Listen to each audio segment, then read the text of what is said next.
आर्य अड्डा में आप सभी का स्वागत है। आज की जो वीडियो हम आपके लिए लेकर आए हैं वो एक बहुत इम्पोर्टेंट टॉपिक है। जैसा कि आप सभी को पता होगा कि 1 जुलाई 2024 से जो न्यू एक्ट हैं वो एप्लीकेबल हो जाएंगे। तो आईपीसी और बीएनएस में क्या चेंजेस हुआ है, क्या नहीं हुआ है, हमारी ये कोशिश है कि एक सीरीज़ बनाई जाए जो कि मेन चेंजेस है, जो कॉम्पिटिटिव एग्ज़ाम के हिसाब से या प्रैक्टिस के हिसाब से इम्पोर्टेंट चीज़ें हैं जो चेंज हुई हैं, उनको हम एक वीडियो में लेकर आ पाएँ या कहें कि एक सीरीज़ में हम उसको ले पाए। तो ये कुछ छोटी छोटी सी वीडियोज़ होंगी जो कि दोनों में डिफरेंस बताएंगी और इम्पोर्टेंट टॉपिक को कवर करेंगी। तो ऐसे ही एक इम्पोर्टेंट टॉपिक को लेकर आज हम आए हैं जो कि है पनिशमेंट। तो चलिए आज की वीडियो शुरू करते हैं। देखिए, सबसे पहले हम बात करते हैं आईपीसी की, भारतीय दंड संहिता जिसको कहा जाता था या कहा जाता है। सेक्शन 53 में दंड को डिफाइन किया गया है और बताया गया है कि दंड कौन कौन से हैं। दूसरी तरफ जो भारतीय न्याय संहिता है जिसे हम बीएनएस कहते हैं, 2023 की बीएनएस है, उसमें जो दंड है उसके बारे में जो प्रावधान है, जो प्रोविज़न दिए गए हैं वो सेक्शन 4 में दिए गए हैं। सेक्शन 4 में बीएनएस में है और सेक्शन 53 में आईपीसी में है। तो अब हम पनिशमेंट की बात करते हैं कि कितने तरह के पनिशमेंट होते हैं और कौन कौन से पनिशमेंट बीएनएस में दिए जाते हैं और कौन से पनिशमेंट आईपीसी में दिए जाते हैं, इनमें क्या डिफरेंस है। तो पहला जो पनिशमेंट आईपीसी की सेक्शन 53 में दिया जाता है वो है मृत्यु, जिसको हम डेथ कहते हैं, और सेम वही बीएनएस में भी है। आप देख सकते हैं स्क्रीन पर आ रहा है कि आईपीसी और बीएनएस में ये पॉइंट सेम है। दूसरा आता है आजीवन कारावास, जिसको हम लाइफ इम्प्रिजनमेंट कहते हैं या इम्प्रिजनमेंट फॉर लाइफ, आजीवन कारावास दूसरा पॉइंट आता है। तो दोनों में सेम है।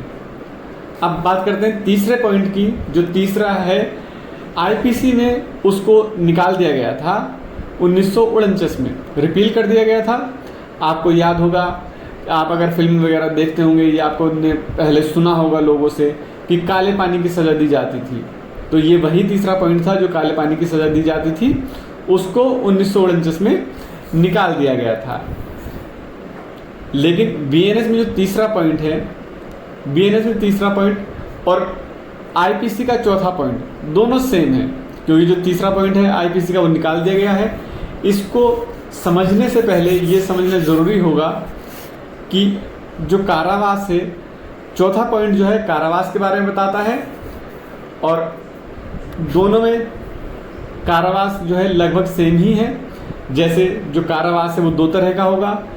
पहला कठिन अर्थात कठोर श्रम के साथ, दूसरा साधारण या सादा, सिंपल हम जिसको कहते हैं। बीएनएस में भी वही है, सिर्फ पॉइंट का डिफरेंस किया गया है। इसमें चौथा है और इसमें तीसरा है, क्योंकि आईपीसी का तीसरा पॉइंट निकाल दिया गया था। देखिए, अब कारावास को 2 तरह का होता है, कठिन और साधारण या सादा कारावास। इसके लिए ये ज़रूरी है हमें समझने के लिए कि ये तो दोनों कॉमन चीज़ें हैं, लेकिन अगर आईपीसी आपने पढ़ी होगी या आपने कहीं सुना होगा, एक कारावास और होता है जिसको हम एकांत कारावास बोलते हैं, सॉलिटरी कन्फाइनमेंट, हम इसको सॉलिटरी जो पनिशमेंट होता है या कन्फाइनमेंट कहा जाता है, वो क्या होता है फिर, क्योंकि ये इन्होंने 2 तरह के बताए हैं। इसको समझने के लिए ये ज़रूरी है कि हम इसको ये देखें कि जो इम्प्रिजनमेंट है, शॉर्ट में हम इसको समझ सकते हैं, इम्प्रिजनमेंट है वो 2 तरह का होगा। एक कठिन, जिसको हम रिग्रेस बोलते हैं,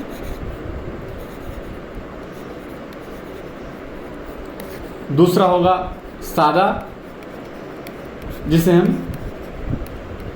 सिंपल कहते हैं। अब जो कठिन कारावास है 2 पार्ट में डिवाइड होता है।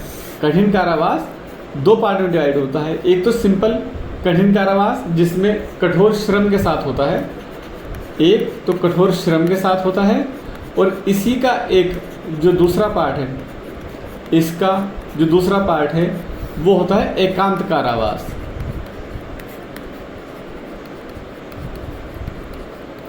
आपको ये समझना चाहिए कि जो एकांत कारावास का जो टाइप है वो कठिन कारावास का ही है।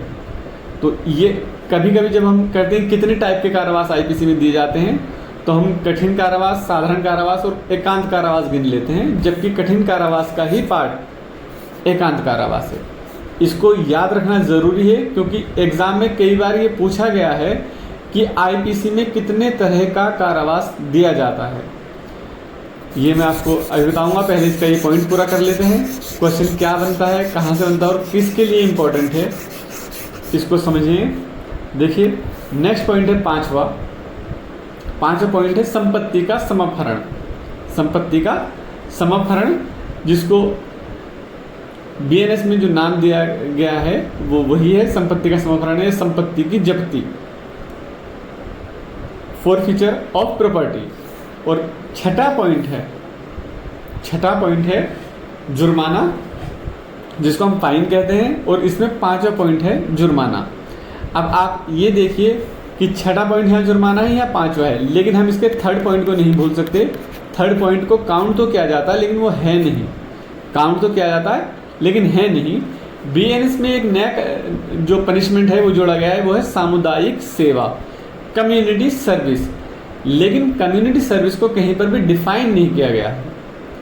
तो अब क्वेश्चन किस तरह के बनते हैं, देखिए ये क्वेश्चन है कि कितने टाइप के जो टाइप्स है पनिशमेंट का वो कितना है आईपीसी में, तो ये 5 है।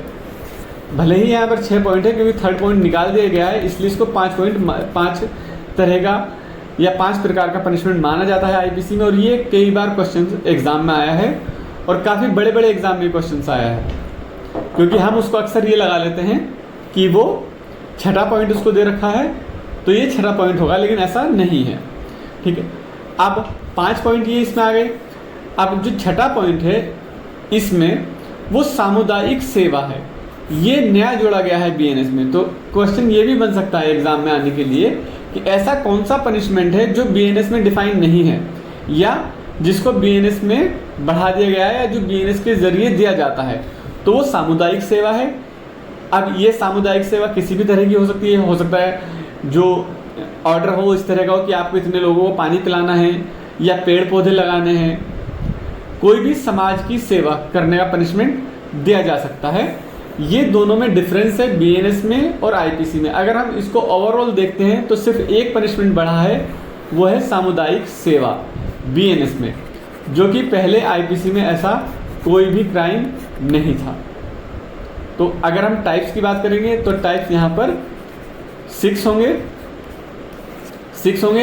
यहाँ इन्होंने ABCD करके या काखा गागा करके दिया है, वहाँ पर उन्होंने पॉइंट काउंटिंग में दिए थे। तो बीएनएस में कितने तरह के क्राइम होते हैं, 6 तरह के। कौन सा ऐसा क्राइम है जो आईपीसी में नहीं था, सामुदायिक सेवा। ये दोनों में डिफरेंस है। उम्मीद है आपको वीडियो पसंद आई होगी। इसी तरह की आप किस टॉपिक पर वीडियो चाहते हैं तो हमें कमेंट ज़रूर करें। वीडियो को कैसी लगी हमें बताएं, क्या चेंजेस इसमें किया जा सकता है या किस टॉपिक पर आपको वीडियो चाहिए, हमें कमेंट करके ज़रूर बताएं। तो चलिए मिलते हैं किसी और एक इम्पोर्टेंट वीडियो के साथ। तब तक के लिए धन्यवाद। जय हिंद, जय भारत।